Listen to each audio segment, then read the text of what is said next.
Hey guys, so this year I'm going to be reviewing Stargirl 302, titled Frenemies Chapter 2, The Suspects. So you guys enjoy the review. Hit the like button down below, subscribe for new, notifications on. Let's get right into the Stargirl review.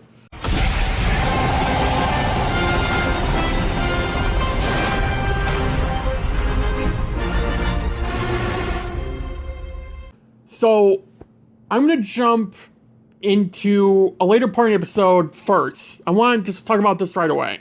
I'll talk about the rest of the episode later on, but this is the thing that I want to talk about the most, because it's the thing that stuck with me the most. Later in the episode, when Sylvester was talking to Shade, we learned that Jay Garrick, alongside some other members of JSA, the old one, Shade put them in the Shadow Realm and they supposedly died. He brought up Dr. McNider, who we know is not dead. He lived. So, somehow, some way, Jay Garrick, the same one from The Flash, who is the same one on this JSA, whether you want main or not, I don't really care, is the same Jay Garrick. He was in that Shadow Realm, and somehow, some way, he got out, and he ended up, I'm assuming, on our Earth, because you can't tell me he got out on that same Earth and no one noticed. He has speedster powers. There's a contrail that follows. There's no way he could have stayed off the grid for that long. I mean, he's a superhero. You can't tell me when he sees trouble, he wouldn't just do it. Even if he was on the other side of the world, there would be news reports about a Scarlet Speedster like Barry all the time on the show, saving people. So I truly do believe that somehow, some way, Jay Garrick on Stargirl's world, the same one from The Flash, when he got sent to the Shadow Realm, maybe he ended up on another Earth. He got out, ran so fast, he broke the dimensional barrier, ended up on Earth 3, because we know Stargirl's on Earth 2. And then Crisis happened, and he's on Earth Prime. Or he ended up on Earth Prime, and he's here. But Jay Garrick's timeline is filling in. The only part we're missing is that post-crisis stuff. Because if this is pre-crisis, it would all be connected on some level, right? We know that. But this is post-crisis. This is a different Earth, too, than what we got pre-crisis, where Zoom was in control of it, and Harry was there. This is a completely different Earth, completely different timeline. Basically a different Jay Garrick, if you really think about it, to one we got pre-crisis. There's a lot of similarities, but there are differences in this timeline. That's filling in now. Stargirl is doing that. And I really hope Flash continues that in his final season, connecting how Jay ended up on that Earth, you know, because somehow, some way he did. And I really want to believe it was a Shadow Realm. Again, we've seen Barry run fast enough where it breaks that wall and he ends up on our Earth. Jay could have easily had done that. I mean, is it far-fetched? No, not at all. I just want to bring that up. I'll probably do another full video over it next week, like next Sunday. Because it was the most interesting thing to me. This episode was amazing. But the Jay Garrick thing I want to bring up first because I knew people would be like, this isn't the same Jay from The Flash. This, you know, he's legitimately dead. No, he's not. It's the same Jay Garrick from The Flash that is resumed dead on Stargirl. We just learned how he's resumed dead. He was in that Shadow Realm. He got out somehow. And where the hell he went after, no one knows. But he's on Earth Prime right now with Barry, Kara, you know, and the other heroes. That's where he's at. So somehow, some way, he ended up from the Shadow Realm to Earth Prime. And there's a big gap in between there. Again, I hope we figure it out, but who the hell knows? Again, I'll probably do another full video over it. But yeah, let's continue into the episode. So opened up with a 12-hour, like, 12 hours prior to Gambler's dying. And he was arriving at the trailer. Now, it wasn't really his. I think it was alongside the lines of him buying it and then him going into it because he didn't have a house there. So it seemed like he bought the trailer, walked in because he wasn't used to it. If it was his trailer, you know, he wouldn't have been that used to it. Now the thing is, to point out, in 301, we saw on that camera, it showed, quote, Gambler's trailer. I think I have to rewatch it to fully see that. But that was enough time for whoever murdered the gambler to put up security footage and to see Gambler there long enough to say it's his trailer. So someone knew he lived there. Someone knew he bought that trailer for a amount of period of time and planned that attack. So that's something to connect here. We learned that Larry Kroc was in front of that trailer after he bought it during the day, and he had his bat with him about to get revenge, but he decided not to, and he left. There was still someone else in the trees. It looked like Shade, and it was.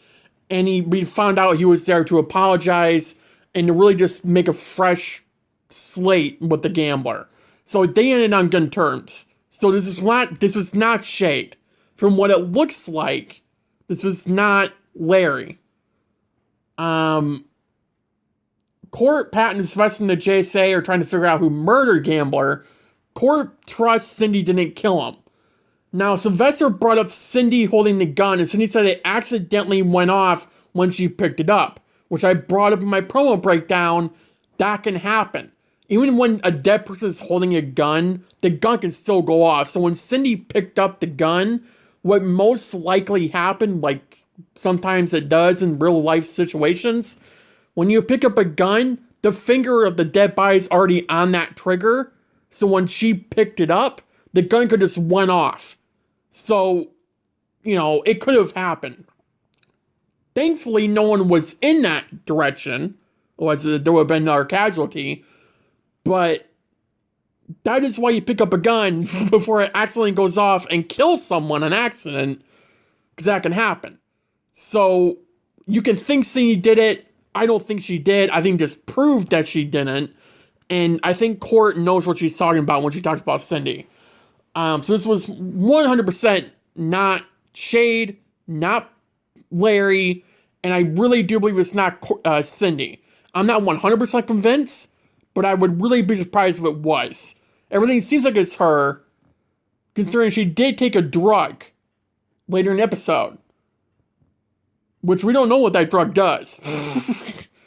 I think she had a shoulder injury, which from what it appeared to be, she didn't have it that night.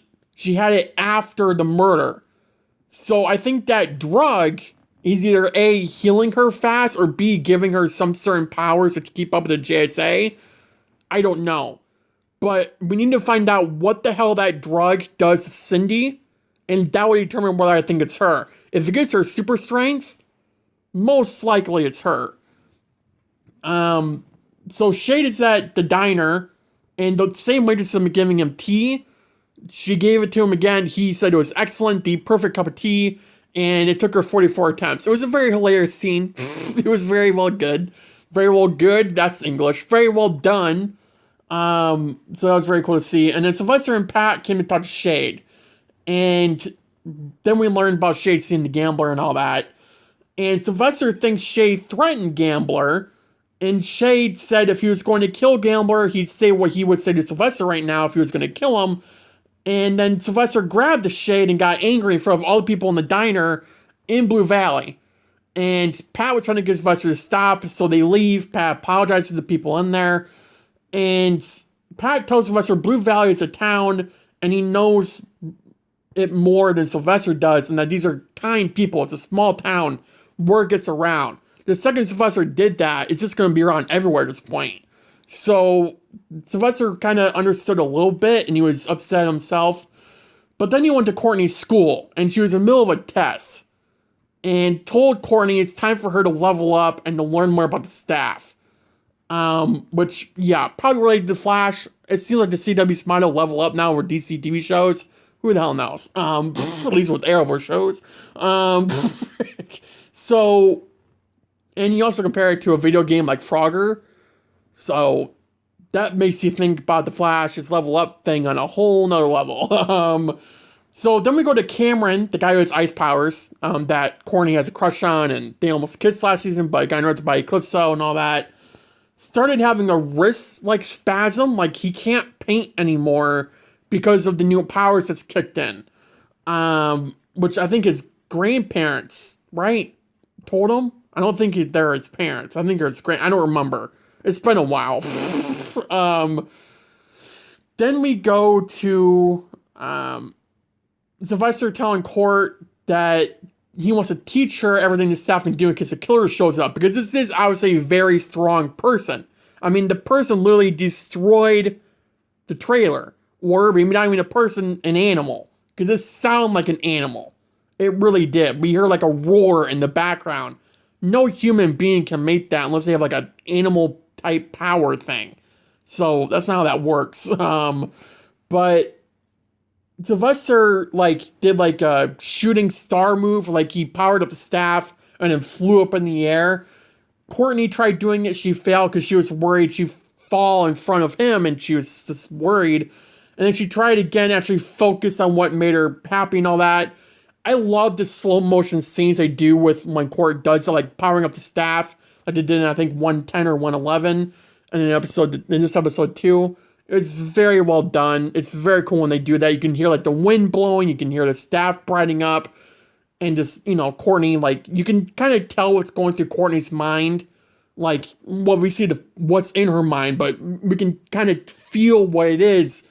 Just her being calm, relaxed, and just focusing on what's important. I love those scenes because it's really special for the character, for Courtney, to be Stargirl, to be focused and not to have 20,000 different things going into her mind. She has to focus. And I really love when they do that because it shows the kind of hero she is and the hero she has to be. It's a really good character development. Jakeem and Mike are going to use Thunderbolt to find out who the killer is. I didn't really catch what Mike wrote down or what Jakeem said it was. But it sounded like they're trying to assume who the killer was. And then Thunderbolt said the killer has many names. So, this is leading to a person or a thing who does not have a specific identity. And I think what we're dealing with, which is the most likely option, is a shapeshifter. If you really think about it, a shapeshifter can have many names. Look at John Jones on Supergirl. He can shapeshift into Martian Manhunter. That's his name. Plays John Jones. He can be John Diggle. He can be Oliver Queen. He can be any single person he wants. Shapeshifters have several identities. Hell, we have one on She-Hulk right now. I should say. That went by Megan Thee Stallion. I mean, Jesus Christ. I mean, you know what I mean? We shapeshifters go by several identities, and a shapeshifter can change into an animal. That could have been what killed Gambler. So whoever the hell this person is, or thing, it most likely is a shapeshifter. Because I don't really see what else it can be. And I didn't even think of that till now, so... Live thinking in the video. Classic content. Shay tells Sylvester to leave for good, and then Sylvester attacks Shay with the staff, and then Courtney manages to take the staff back because the staff decided to go to court after realizing what Sylvester was doing, and Shay had a heavy alibi to prove his innocence. So he didn't do it. This proves he didn't do it. Pat and Barbara talk to Sylvester in court. Sylvester brings up them murdering the former Eclipso and how it all started with Shay, which is why he attacked him, why he assumed it was him, because Shay's just been bad luck with the JSA, at least with him. Sylvester isn't angry at the Shay, he's angry at himself and asking why he is back and not the others. Which I wish he knew that Jay was alive, but there's really no way he can do that without multiverse coming into play. Which, if Court travels to the Flash's world, and that cameo happens, is it very that far-fetched to say that Jay could accidentally go with, and, we forgot a way to go in between worlds again, and Jay sees Sylvester? I think that would be an amazing episode for Stargirl Season 4. We can't have it in Season 3. But to see that in Season 4 of Stargirl would just be amazing to see Jay in present day, meeting Sylvester again, assuming he's alive after the season. I don't know. I'm assuming he will be, but who the hell knows? It'd be so cool to see that happen. The hourglass that Rick has is still off. It's not fully working. It's giving them random amounts of time. I think he said like one time was 40 minutes, another time was 30 minutes, like we saw in a premiere. Another time was 17 minutes, 6 minutes. It's just random. So, and he's worried that when they're in a fight, especially against this killer, it will not work and he could die and not protect the others. Then the Shade showed up to tell Beth and Rick that he was dealing with something rather big and ghastly. Now, I'm assuming this wasn't the killer. Because the way it was phrased, you would assume he's talking about the killer here, or something related to the killer. I don't know. Maybe he's talking about Sylvester, but he brought his name up later on. So whatever the hell Shade was dealing with in that moment, I wonder if it was the killer going after him. Which makes you wonder, is this something related to ISA? Only the ISA. You know what I mean? Like, did they make a massive enemy somehow? And another thing to point out is that Gambler was stabbed in the heart and received blood force trauma. You only get that from what appears to be a tornado. Because all the debris going around, you get hit in the head, you die, right? Everyone's assuming it's a tornado that killed Gambler, but he was stabbed in the heart. He was not shot. He was stabbed in the heart. Which I think is very specific. Because you don't just stab someone in the heart for no reason, right? Most killers, when they stab... I'm acting like I'm a legit killer here. I don't know that. I'm just saying, from what I know about murder shows, and what I've seen about murders, when they stab someone in the heart, it's probably because that person hurt the person who killed them. I think the most likely alibi, or the person who did it, could be related to the Gambler for stabbing him in the heart. Now, if someone else dies, then I could see it being another case of something else. But the fact that he was stabbed in the heart stuck with me. And I'm surprised it's not seen with anyone else, really. But the fact that he was stabbed in the heart, could it be his daughter? I mean, that's a far-fetched thing, but is it really? What if his daughter has powers? I mean, hell, we're seeing Icicle's kid have powers. It is not far-fetched to say that these kids have powers. I mean, look at Court, look at Yolanda, look at Rick, look at Beth. I mean, they're all somehow connected to these powers, right? Because the old JSA,